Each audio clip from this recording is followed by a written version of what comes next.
Thank you so much for being here, Laurel. I'm so thrilled to have Creative Spirit be part of How Design Live as the social official cause of 2020. How exciting to be here. Thank you so much, Cecilia. You are the best. This is an unbelievable opportunity, and I just can't wait to get started. So let's get started. You have an amazing career in advertising, and you somehow found the time to put energy, effort, and investment in a cause of yours. So I wanted to first start with, you've been very passionate around social and economic justice, and it speaks to you personally. So I'm just curious to set the tone for the audience of what inspired you and how did you find that as a calling? Fantastic. You know, it is near and dear to my heart. It's a topic that I embraced as a young adult in my career. I worked on the board of a shelter for women, and I got to see the impact that a group of people, mainly women, were having on the world in terms of getting women back to work, getting their children fed, getting their kids to school, and the power of the community. And it wasn't until about 10 years after that that I had my daughter, who was born with a rare disease. And I hadn't really thought about it at the time. But the one thing I did think about in terms of economic justice was that I worried about her future. And I thought from the day she was born, what's going to happen here? And so I decided from a career perspective, I could either double down on what I was doing, really lean into what was going on with her and my career, or sort of sit back and, stop focusing on my career and only focus on her. And, that's a choice that a lot of people make. And at the time, I don't think I realized that in and of itself is an economic justice story, right? Why are we deciding? Why are we making choices?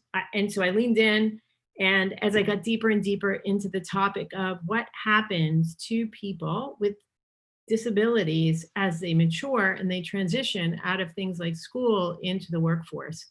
And it's a really tough story because it is the single largest, most impoverished population on the planet. Wow. So take us back to that moment where that inspiration was sparked for Creative Spirit. Yeah, I have a really great story around this, and you know some of it. So I appreciate your teeing it up. It's a great one because, we are so lucky to work in the industry that we all work in, and whether you work in tech or marketing, creative design, etc., there is just this wealth of skill sets. And I met a buddy of mine at an Andy Awards judging, someplace that you and I have spent some time a few years ago. And he told me this story. His name is David Nobe. And he told me this story about hiring an individual with Down syndrome at Droga 5. And he said it just changed the tenor of the company. So here they are at headquarters in Sydney at the time, go days of, the world is their oyster. And it just leavened the environment. It made everybody more human. It made their business better. It made people lean into the culture of the company more. And this was before people started talking about it. So that's really where we got started. And at that Andy Awards judging, David said, I know that you have a daughter with a disability, and you should think about bringing her along this journey, just like we did Lloyd Fernandez. And it really did change Lloyd's life. He's actually living the high life these days because he is running a for-profit organization of his own today. And he said, you should take this to the States. And so I did a couple of years worth of research along with some colleagues, Gino Grillo at the Advertising Club, Mary Kim Novak, lots of folks that we have been on the board with. And we really leaned heavily into what was possible in our very creative, soft skills, hard skills, generous of the soul industries that we work in.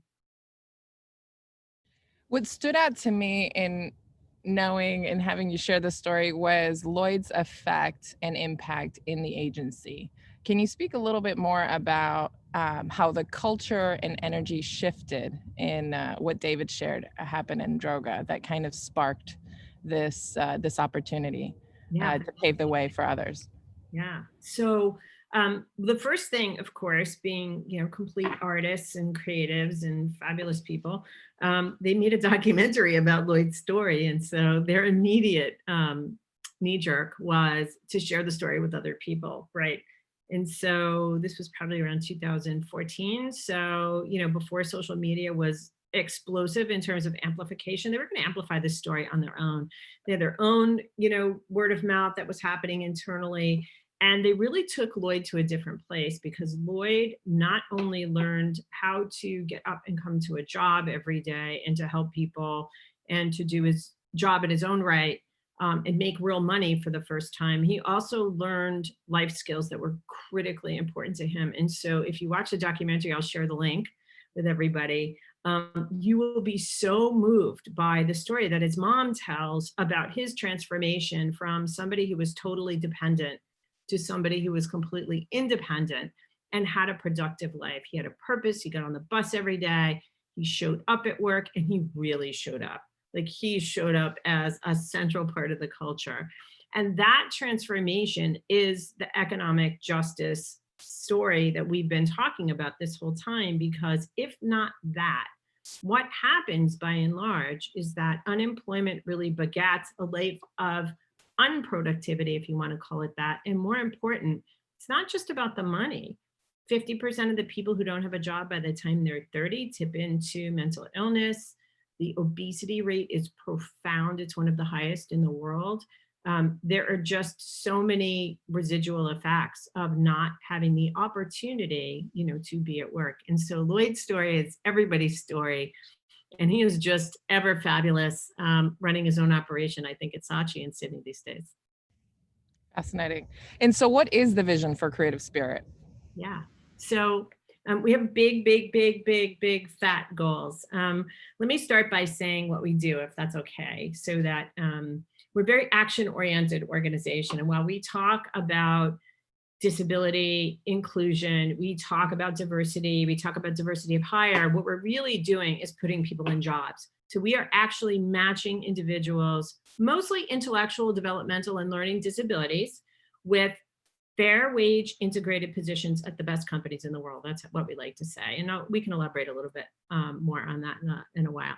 But our goal is to really take what is 85% unemployment and change that trajectory. In the US alone, there are 10 million young adults without a job. There are another million coming into the workforce over the next couple of years with autism alone, as an example. And so our goal is to put 1 million people in jobs by the end of the decade. It's never been done before. That 85% number has been the same number for 75 years. It's been the same number for 30 years since ADA. And we are really on a mission to focus on changing the trajectory and making disability a much bigger part of the story. And you touched on this. I think most people equate learning disability with autism, but you have a spectrum of candidates that you employ. Can you speak to just some myths of who the candidates are and how they're productive and the impact that they have in the workforce? Yeah, thanks for that. We are very much in line with making sure that disability is on the top of every HR department's agenda in terms of inclusion in the hiring process. And there are a lot of things that happen that prevent that. So we can talk about that in a minute. But the definition of those that we serve are folks with disabilities in general. They tend not to disclose their disability because they want a job. But because they don't get accommodated or because they don't have the right supports in place, generally speaking, they can cycle through 4 or 5 jobs within a blink of an eye. And so we're really out to change that. We will place people with physical disabilities no matter what. They're employed at a much better rate than those with IDDs or intellectual disabilities. But intellectual disabilities are things like autism, Down syndrome, Williams syndrome, Asperger's. You can think of a number of the dyslexia. 75% of the IDT community is dyslexic. And if you think about what disability that creates in the workplace when you're otherwise of, fantastic mind, it's really a tough place to be, because if not for that dyslexia, you could be doing a fantastic job. And in fact, we hire a lot of people. Our content manager at Creative Spirit has dyslexia, and she's just fantastic. And what's fascinating to me about this is it's almost like you're changing the stigma around intellectual disabilities. And you're also, I think that the timing of this has been powerful because the workforce has changed and the jobs have changed so that it actually allows for more diversity and inclusion. Can you maybe speak to some of the jobs that the candidates are holding and kind of leveraging? Yeah, fantastic. We have a very wide spectrum of jobs. Let me lay the groundwork for how we work, and I think that will give you an idea of the kinds of jobs we're talking about. So what we do is we really look to, could be academic institutions, referrals. We look to HR departments who want to place candidates themselves. We are really out there in social media. We do advertising, yay, to bring candidates into our program. And so what we'll do is we will train them, interview skills, build your LinkedIn profile, video interviews, whatever it takes to really, organize what it means to have a job. And we'll do coaching. And with that coaching, we are able to take what jobs exist at our partner companies who've signed up with us, and we're able to match those resumes with the folks who have come into the Creative Spirit organization. And what's really nice about that is, of course, if you've come through Creative Spirit, you've already disclosed the fact that you have some sort of disability. We don't really ask for the disability. We just write a profile of the accommodations you need. And we match that with the accommodations we can put in place for a wide variety of jobs. And so we've placed developers and engineers, back-end engineers, front-end engineers, proofreaders, copywriters, designers, receptionists, somebody at the front desk at the health services desk at Verizon. You name a position, I think we filled it. We have a fantastic internship program where we're able to get folks internships and see if they like the jobs that they have. We have up for grabs. And in fact, we have turned 100% of our interns into full-time paid positions. And one of the things we're really proud of is all our furloughed employees during COVID are all back at work. So there's a wide variety of jobs. And I think part of the myth busting is that organizations really need to be able to take on a lot of training and a lot of development. And they're really not aware of the fact that the candidates that are available out there not only have training, but they are able, they're ambitious, and they have experience. So let's say somebody wants to hire somebody from Creative Spirits. How do they engage with you? Where do they start? Yeah. They usually go to our website, and if you're a candidate, you have one place to go. And if you're an employer, you have another, and you register, so to speak, and then we'll call you back and we'll have a long conversation about what your ambitions are.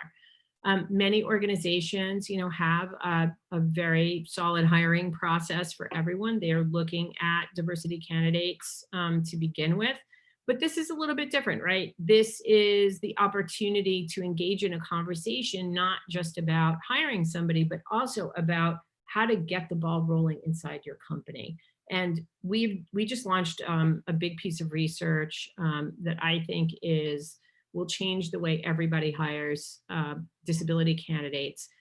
I can talk a little bit more about, but the training and the internal training around how to go about hiring people with disabilities definitely comes through Creative Spirit. So let's touch a little bit about the research, because I think that's initially what got you started in Creative Spirit, was shining a light on the social justice issues and just focusing on the intersectionality. So can you maybe speak to how that research has evolved and what insights you've learned along the way? Fantastic. So the 85% number was shocking to us. Like, we just didn't expect to find that what we were dealing with was 85% of the population not being employed. The 15% who were employed, 50% of those worked for free, or they worked for pennies on the dollar. And so a lot of it has to do with, the way that sheltered workshops grew up in this country, but that's sort of ancient history at this point. The real issue is nobody has experience. And so the laws are there and the rights are there, but the how-to for an organization is not there. And so this year, we fast forwarded and said, okay, we are going to do the seminal research on what's going on from a hiring perspective. It's kind of an interesting time with COVID. It was kind of an interesting time because we thought we wouldn't be able to focus on employment. First we had a boom market, then we had COVID slowing things down, and then we have, jobs coming back into the fore. But it turns out that the research that we've done has shown that hiring is still very robust, that diversity and inclusion and the whole equity conversation is right there at the top of the list in terms of what the HR teams are, grappling with.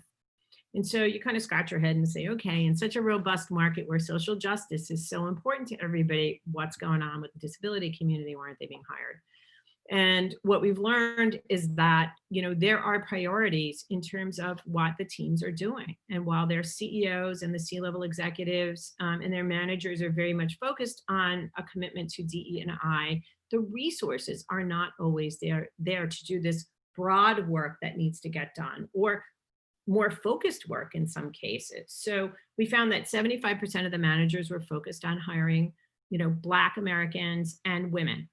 And that after that, a lot of the other groups fall off because there just isn't the bandwidth and the energy. It's not for lack of interest.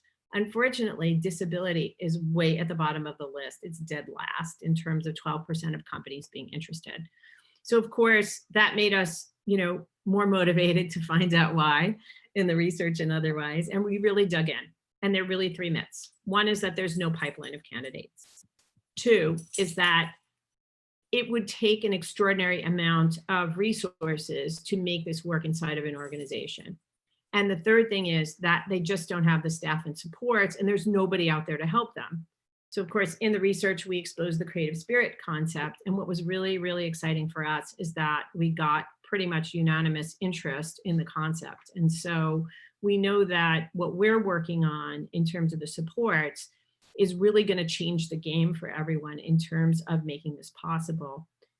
Probably after having the pipeline, the most exciting thing that we're doing, and I know you know a lot about this because we've talked about it, is having a mentor and also having coaches, professionally trained coaches, to work with the candidates and also the hiring managers is a big part of the value proposition and something that Creative Spirit's brought to the table. And I just want to highlight for the audience two keywords that stick out for me, especially in the lens of equity. So fair wage. Can you speak a little bit about what that means for the candidates and how that is very important in your mission and positioning of Creative Spirit? Yeah, so fair wage means that a candidate with disability in this case, is placed in a position that has a published rate, job, salary, benefits, whatever that is, and that candidate is entitled to those wages and those benefits, et cetera. And we absolutely do not compromise on that. In fact, whether the job is an hourly job, in the facilities department, or it is a full-time position in an executive spot, or you're an engineer, all of the salaries are measured in terms of fair wage. And so we don't go in and audit it. We just look at what the fair wage position is paying to begin with, and we make sure that our candidate is entitled to that. And the other word or phrase rather that sticks out is the one that you have on your shirt, which is hire different. And so can you speak about how that came to be and what that means as far as resonating with the audience and the candidates that you serve? Mm-hmm. Hire different has been our rallying cry around everything that's going on, across the board in terms of just diversity of the employee population. One of the things that we know is that, it's not just people with disability. You asked about intersectionality earlier. It's really about what happens when you start to broaden the spectrum of the people in the culture, in your community, in your work environment, et cetera. And so when we talk about hire, it happens to be our Twitter handle. But when you talk about hiring differently, you're really talking about a much higher retention rate in an organization.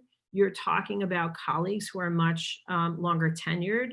You're talking about employees in your own company who look at the company differently. I love telling this little story. A few years ago, we during Autism Awareness Month, I think it was in April of that particular year, we split our head of candidate services, Terry Ebert, who's a 30-year HR veteran and a master, and I split up. He went to Princeton for MRM, and I, McCann, and I did the New York office. And generally speaking, if you're in a suburban location, you have a lot of parents in the audience, and they come to your lecture, they come to your lunch and learn on disability, and they're there because they have an individual in their family, they have a kid, 1 in 5 employees. And I'm in New York City doing the same lunch and learn, and everybody in the audience is about 25. And I'm thinking, wow, these aren't all parents. That's kind of, anyway. And so we asked the question that we always ask in these meetings, and that is, why are you here? And in Princeton, they talked about, their children or their niece or nephew or their neighbor or a colleague. And in New York City, the much younger audience said, I want to work at a company that does a lunch and learn like this, that hires a diverse workforce like this. And so when I think about Hire Different, I think about my experience at that lunch and learn, where you've got a generation of workers who want to be sitting shoulder to shoulder with people that don't look like them or think like them. Awesome. Awesome that was a response, and that's what resonated with the audience. So there's a community, almost a brigade of individuals who have supported this mission, your journey. Can you speak a bit about that community that surrounds you, that almost personal board of directors that you have, that have, through the journey of Creative Spirit, been integral to its success? Yeah. When you want to get something done, everybody says, go to your go-tos. I will say, lots of women involved, but lots of men involved as well. It's been a really great opportunity to reach into the creative communities and the tech community and the design community, and sort of pull out the folks who always seem to show up. For our brigade, it started at the Advertising Club of New York. I mentioned earlier, Gina Grillo and the board were at that Andy's Award event.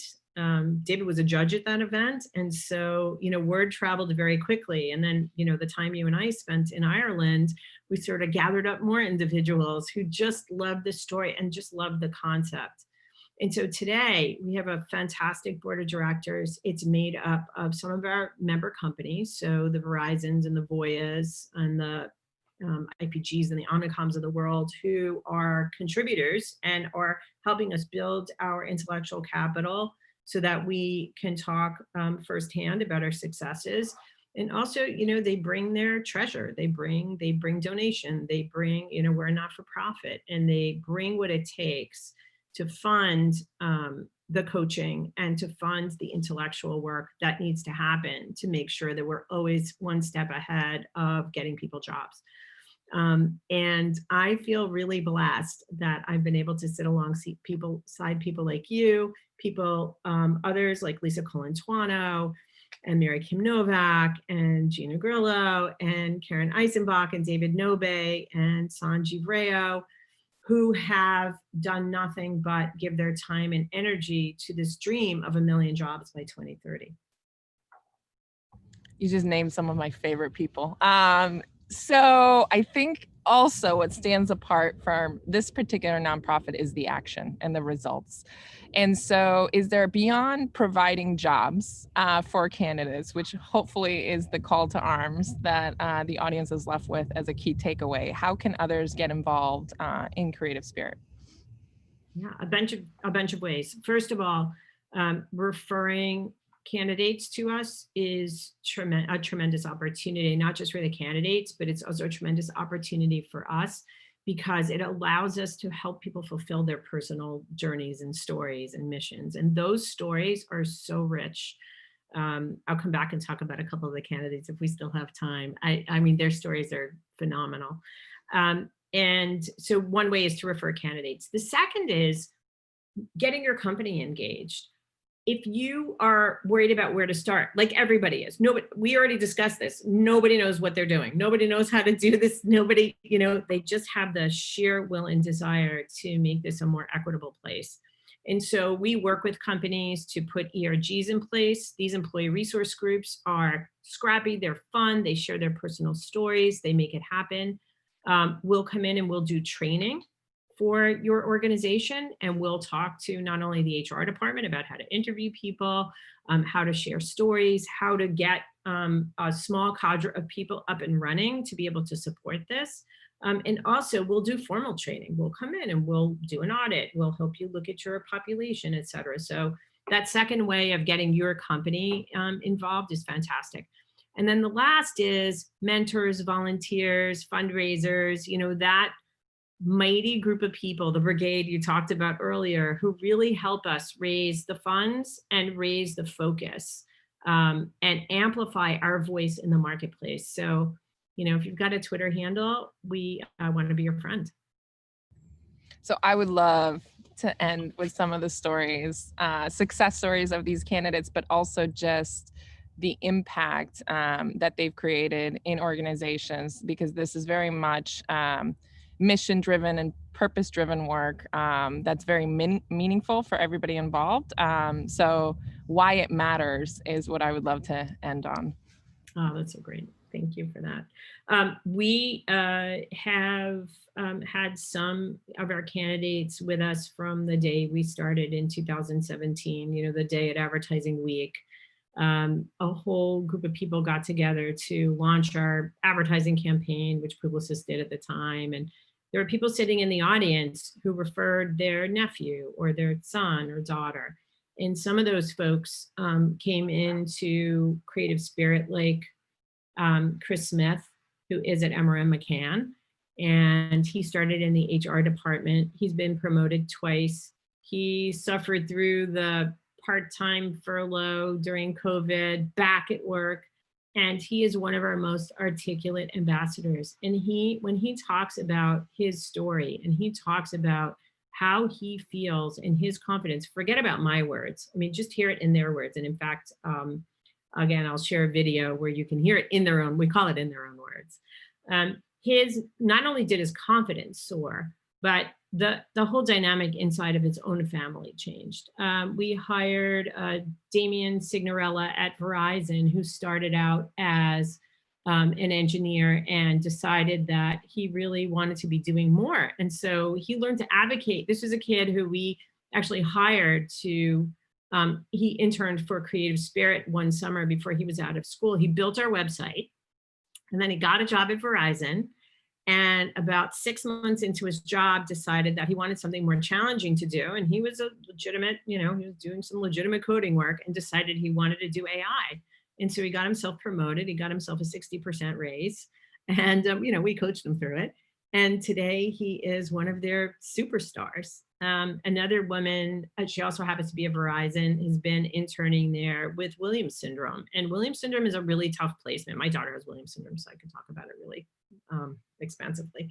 It's a tough placement, social off the charts, lots of visual spatial deficits. You've got to find that great job. And she is about to graduate and get her full-time position at Verizon, and she earned her way there. She's fantastic. Joanna McElnay, who I mentioned, is doing our social media as our community manager, is incredibly dyslexic, as she'll tell you. But that's not what defines her, because she has one of the most magnificent eyes and one of the most beautiful designers I've ever met. We get her a proofreader for her work, and she works very closely with a writer. And not only has the amplification of our work, exploded, but she has done so many beautiful things in her career already with the help of Creative Spirit, like working at Keep America Beautiful. So all really great stories, just one after the other, and they all just warm your heart. Awesome. So with that, we'll wrap this up. This is not your first endeavor into paying it back and bringing others up with you. So I do have to say that it's quite honor and privilege to have Creative Spirit be the social cause for How Design for 2020. Very well deserved, very well earned, and for your leadership and your support, being a beacon for all these candidates, but also for this cause that's so important. So thank you so much for being part of this talk. The audience will have it on demand in the next 24 hours. But yes, we'll go wrap up to the next session. Any last words that you want to end on? Yeah, I want to hire different. And also, Cecilia, thank you and thank the How Design team, because I know this is a labor of love and you've got a lot of people who you can impress.